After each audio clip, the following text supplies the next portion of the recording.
BNP ক্ষমতায় আসার পর প্রেসিডেন্ট শাহাবুদ্দিন চুপ্পু অনেকটা বিজয় ঘোষণা করেছিলেন। বিজয় বলছে এই অর্থে, তিনি বিএনপি ক্ষমতায় আসার সপ্তাহখানেক পরে কালের কণ্ঠ পত্রিকাকে একটা সাক্ষাৎকার দিয়েছিলেন। সেই সাক্ষাৎকারে তিনি যেসব কথা বলেছিলেন, এটা অনেকটা বিজয় ঘোষণা করার মতো। কারণ তখন তিনি বলেছিলেন যে তিনি প্রায় ১.৫ বছর বন্দী অবস্থার মতো ছিলেন, তার কোনো স্বাধীনতা ছিল না। এবং একই সঙ্গে তিনি বলেছেন তৎকালীন অন্তর্বর্তী সরকার দেশকে প্রায় তছনছ করে দিয়েছে। ওই সাক্ষাৎকারে তিনি বলেছিলেন যে সপ্তাহখানেক ধরে তিনি ভালো আছেন। অর্থাৎ আগে তিনি ভালো ছিলেন না। এজন্যই এটাকে অনেকটা বিজয় ঘোষণা করার মতো বলছি। অর্থাৎ তার স্বস্তি ফিরে এসেছিল বিএনপি ক্ষমতায় আসার পরে। বিএনপিও কম যায়নি। রাষ্ট্রপতি শাহাবুদ্দিন চুপ্পুর প্রতি তাদের কোথায় যেন একটা কৃতজ্ঞতা, মায়াজাল এবং কিছুটা ভালোবাসার বহিঃপ্রকাশও ঘটেছিল। কেন ঘটেছিল এটা অবশ্য বলা মুশকিল। তবে এটা যে বিএনপির ওভারঅল সবার মধ্যে ছিল তা নয়। বিএনপির কিছু, কিছু সিনিয়র নেতা এই বিষয়গুলোকে তারা প্রকাশ করতেন। এবং ক্লিয়ারলি তখন বোঝা যেত বিএনপির ওইসব সিনিয়র নেতা এবং অন্যান্য নেতার মধ্যে বা মাঠ পর্যায়ের কর্মীদের মধ্যে একটা বড় ধরনের চিন্তার ফারাক ছিল। কারণ রাষ্ট্রপতি শাহাবুদ্দিন চুপ্পুকে নিয়ে বিএনপির অনেকেই কমফোর্টেবল ছিলেন না। প্রেসিডেন্টের প্রতি বিএনপি এতটাই অনুরক্ত হয়ে পড়েন যে এক পর্যায়ে রাষ্ট্রের কয়েক কোটি টাকা খরচ করে প্রেসিডেন্টকে সপরিবারে চিকিৎসার নামে লন্ডন সফরের ব্যবস্থা করে দেওয়া হয়। এবং বিপত্তিটা তখনই ঘটেছে। ডেইলি স্টারের প্রতিবেদনে বলা হচ্ছে, রাষ্ট্রপতি শাহাবুদ্দিন চুপ্পু যখন লন্ডনে গিয়েছিলেন, তখন তিনি লন্ডনে থাকার সময় বাংলাদেশের ক্ষমতাচ্যুত প্রধানমন্ত্রী শেখ হাসিনা, যিনি বর্তমানে ভারতে অবস্থান করছেন, তার সঙ্গে তিনি টেলিফোনে কথা বলেছেন। এটা ডেইলি স্টারের রিপোর্ট। ডেইলি স্টার বলছে, এজন্যই রাষ্ট্রপতি শাহাবুদ্দিন চুপ্পুকে পদত্যাগ করার জন্য বার্তা দেওয়া হয়েছে। এবং তিনি তার সহযোগীদের কাছে বা তার ঘনিষ্ঠজনের কাছে নাকি বলছেন ইদানিংকালে গত কয়েকদিন ধরে যে, যেকোনো সময় তিনি পদত্যাগ করতে পারেন, ওনার শরীর ভালো যাচ্ছে না। তো লন্ডন থেকে ট্রিটমেন্ট করে আসার পরেও কেন শরীর ভালো যাচ্ছে না, এটা অবশ্য বোঝা মুশকিল। তবে হ্যাঁ, শরীর তো যেকোনো সময় খারাপ হতেই পারে। তো দেখা যাক এখন কি হয়। রাষ্ট্রপতির পদত্যাগের গুঞ্জন বেশ জোরালোভাবে চলছে। তবে এই রাষ্ট্রপতিকে নিয়ে বিএনপির এখন অনেকটা মোহভঙ্গ হয়েছে। তারা এতদিন জেগে, জেগে ঘুমাচ্ছিল। শেষ পর্যন্ত দেখল যে না, অনেক কিছু তো ঘটে যাচ্ছে। একদিকে শেখ হাসিনার ফিরে আসার ঘোষণা, অন্যদিকে রাষ্ট্রপতি শাহাবুদ্দিন চুপ্পু লন্ডনে থাকার সময় তার আগে শেখ হাসিনার সঙ্গে টেলিফোনে কথা বলেছেন বলে মিডিয়া রিপোর্ট। এগুলো যদি সত্যি হয়ে থাকে তাহলে তো বিএনপির জন্য আসলে এটা একটা সম্ভাব্য বিপদই বলা যেতে পারে। তো বিপদ হয়তো বিএনপি কাটানোর চেষ্টা করছে। এখন দেখা যাক কি করে। আ তবে বিএনপি সরকার ক্ষমতায় আসার পরে অনেকেই কিন্তু বলছিলেন যে এই রাষ্ট্রপতিকে সসম্মানে বিদায় দিয়ে বিএনপি তার নিজের কোনো লোককে রাষ্ট্রপতি করুক। অন্য কাউকে রাষ্ট্রপতি করার জন্য বলা হয়নি। কিন্তু সেই কথাতেও বিএনপি ঠিক স্বস্তি পাচ্ছিল না, বিএনপির কয়েকজন সিনিয়র নেতা। তাদের কাছে বরাবরই মনে হতো যে প্রেসিডেন্ট শাহাবুদ্দিন চুপ্পুকে নিয়ে কেউ যদি কোনো কথা বলতো, সে স্বাধীনতা বিরোধী, তারা সাংবিধানিক ক্রাইসিস তৈরি করতে চায়, তারা রাষ্ট্রের মধ্যে অস্থিতিশীলতা তৈরি করতে চায়। এসব কথা তারা বলেছেন। যখন ইন্টারিম সরকারের সময় যখন বঙ্গভবনের সামনে আন্দোলন হয়েছিল প্রেসিডেন্টের পদত্যাগের দাবিতে, তখন তো বিএনপি নেতা সালাউদ্দিন আহমেদ প্রকাশ্যে তিনি বলেছিলেন যে বিএনপি রাষ্ট্রপতির পদত্যাগ এখনই চায় না। অবশ্য তখন একটা যুক্তিও ছিল। তিনি বলেছিলেন যে এখনই চায় না। তার মানে হচ্ছে হয়তো পরে চাইলেও চাইতে পারে। এখন সেই পরের সময়টা কি এখন এসেছে কিনা এটা অবশ্য বোঝা মুশকিল।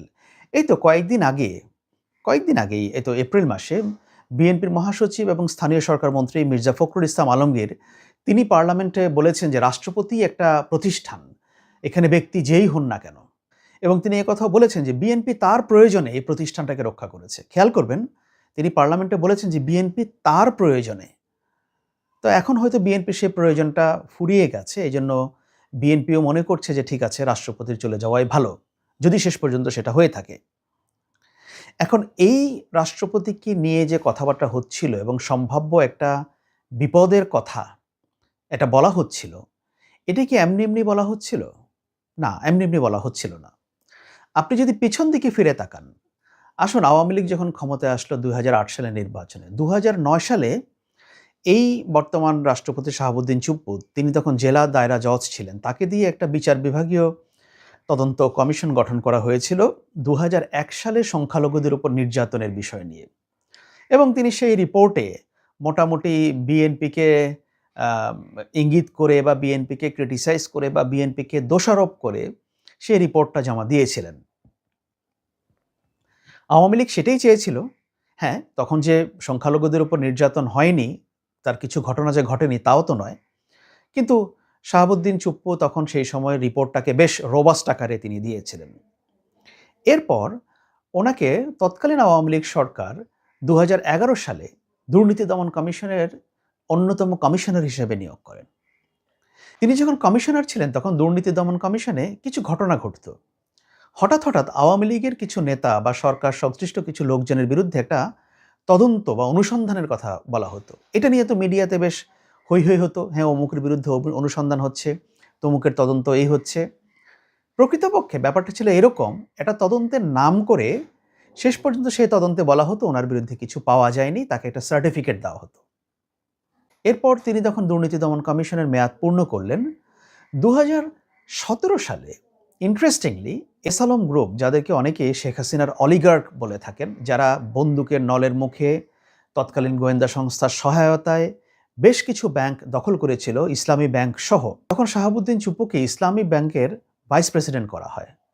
এবং এই ভাইস প্রেসিডেন্ট করার জন্য একটা বেশ ছক আঁকা হয়েছিল যে কিভাবে তাকে ইসলামী ব্যাংকের ভাইস প্রেসিডেন্ট করা হবে। এটা করা হয়েছিল চট্টগ্রামের একটা অখ্যাত কোম্পানি, যারা হচ্ছে জেএমসি বিল্ডার্স লিমিটেড। এই জেএমসি বিল্ডার্সের ডিরেক্টর হয়েছিলেন শাহাবুদ্দিন চুপ্পু দুর্নীতি দমন কমিশনের মেয়াদ শেষ করার পরে। এবং বলা হয়ে থাকে এই জেএমসি বিল্ডার্স লিমিটেড এসালমেরই একটা পোষ্য কোম্পানি, চট্টগ্রাম ভিত্তিক খুবই অখ্যাত একটা কোম্পানি। এবং তারা রাতারাতি ইসলামী ব্যাংকের প্রায় ১০০ কোটি টাকার মূল্যের শেয়ার তারা কিনে নেয়। এবং শাহাবুদ্দিন চুপ্পু যেহেতু জেএমসি বিল্ডার্সকে রিপ্রেজেন্ট করেন, সেই জেএমসি বিল্ডার্সের সূত্র ধরে তিনি ইসলামী ব্যাংকের বোর্ড অফ ডিরেক্টরসের ভাইস প্রেসিডেন্ট তাকে নির্বাচিত করা হয়েছিল বা নিয়োগ করা হয়েছিল। এবং ইসলামী ব্যাংকের ভাইস প্রেসিডেন্ট থাকা অবস্থাতেই তাকে বাংলাদেশের রাষ্ট্রপতির জন্য শেখ হাসিনা মনোনীত করেছিলেন। পরে তিনি রিজাইন দিয়ে রাষ্ট্রপতির পদে তিনি অভিষিক্ত হয়েছিলেন। এবং মজার বিষয় হচ্ছে, শাহাবুদ্দিন চুপ্পুকে যখন শেখ হাসিনা রাষ্ট্রপতি হিসাবে মনোনয়ন দিলেন, এটা নিয়ে আওয়ামী লীগের তৎকালীন অনেক সিনিয়র নেতা বেশ অবাক হয়েছিলেন। মানে এটা বিনা মেঘে বজ্রপাতের মতো, কোত্থেকে হলো, কিভাবে আসলো, এটা নিয়ে অনেকেই বিস্মিত হয়েছিলেন, তারা অবাক হয়েছিলেন। কিন্তু তাদের অবাক হলে তো হবে না, যেহেতু এক ব্যক্তির সিদ্ধান্তেই হতো, তিনি তাকে মনোনয়ন দিয়েছেন এবং শেষ পর্যন্ত শাহাবুদ্দিন চুপ্পু বাংলাদেশের প্রেসিডেন্ট হয়েছিলেন। এবং দেখুন, এই ব্যক্তি প্রেসিডেন্ট হওয়ার পরে তিনি আক্ষেপ করে কিন্তু বলেছিলেন, একটা প্রেস কনফারেন্সে, একটা অনুষ্ঠানে তিনি বলেছিলেন যে প্রেসিডেন্ট মনোনীত হওয়ার পরেও শেখ হাসিনার পা ধরে তিনি সালাম করতে পারছেন না, এজন্য তার মন খুব খারাপ।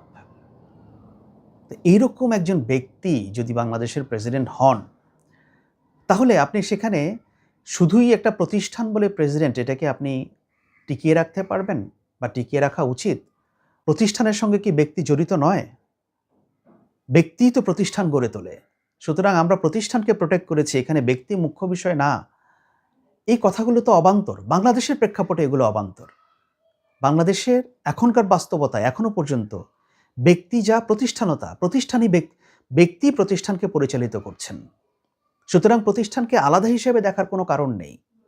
শেখ হাসিনা যখন তাকে রাষ্ট্রপতি হিসেবে মনোনয়ন দিলেন, তিনি রাষ্ট্রপতি হলেন, তখনই কিন্তু প্রশ্ন উঠেছিল যে এই শাহাবুদ্দিন চুপ্পু মূলত এস আলমের লোক, অর্থাৎ এস আলমই তাকে, ওই এস আলম গ্রুপ তাকে রাষ্ট্রপতি পর্যন্ত নিয়ে গিয়েছিল। যেহেতু এস আলম গ্রুপ তৎকালীন সরকারের উপর তাদের একটা ব্যাপক প্রভাব ছিল, তারা নানাভাবে সরকারকে প্রভাবিত করত, তাদের হাজার হাজার কোটি টাকা নানাভাবে এগুলো করেছে। সুতরাং সেই প্রসঙ্গটাই কিন্তু তখন তৎকালীন মিডিয়াতে অনেকের আলাপ আলোচনায় ঘুরে ফিরে এসেছে। এখন ৫ই অগস্টের পরে, অভ্যুত্থান পরবর্তী সময়ে রাষ্ট্রপতিকে নিয়ে নানা কথা তখনই হচ্ছিল। এবং উনি যে কোনো একটা সময়ে এসে তার যারা মনিব, তাদের প্রতি উনি কৃতজ্ঞ থাকবেন, এইটা বোঝার জন্য তো অনেক বেশি রাজনীতি বোঝার দরকার হয় না। এইটা বোঝার জন্য অনেক বেশি সাংবিধানিক জ্ঞানের প্রয়োজন হয় না। সিম্পল রাজনৈতিক নলেজ যাদের আছে তারা বুঝতে পারবেন যে ব্যাপারটা কী। এক্ষেত্রে তাই হয়েছে। কেন বিএনপি নেতারা এতদিন বুঝতে পারলেন না, এখন এসে বুঝতে পারছেন? যদি ওই রিপোর্টটা সত্যি হয়ে থাকে যে তিনি লন্ডনে গিয়ে শেখ হাসিনার সঙ্গে কথা বলেছেন, এখন কেন তারা বুঝতে পারছেন? আর যদি প্রতিষ্ঠানই হবে তাহলে করুন, এখন প্রতিষ্ঠানকে প্রোটেক্ট করুন, ওনাকে রেখে দিন, উনি ওনার মেয়াদ পূর্ণ করুক। তাও যাই হোক, রাষ্ট্রপতি শাহাবুদ্দিন চুপ্পুকে লন্ডনে চিকিৎসার নামে ভ্রমণ করতে দেওয়ার সে সুযোগটা দেওয়ার কারণেই হয়তো এই সত্যগুলো উন্মোচিত হলো, যদি পত্রিকা রিপোর্ট সত্যি হয়ে থাকে।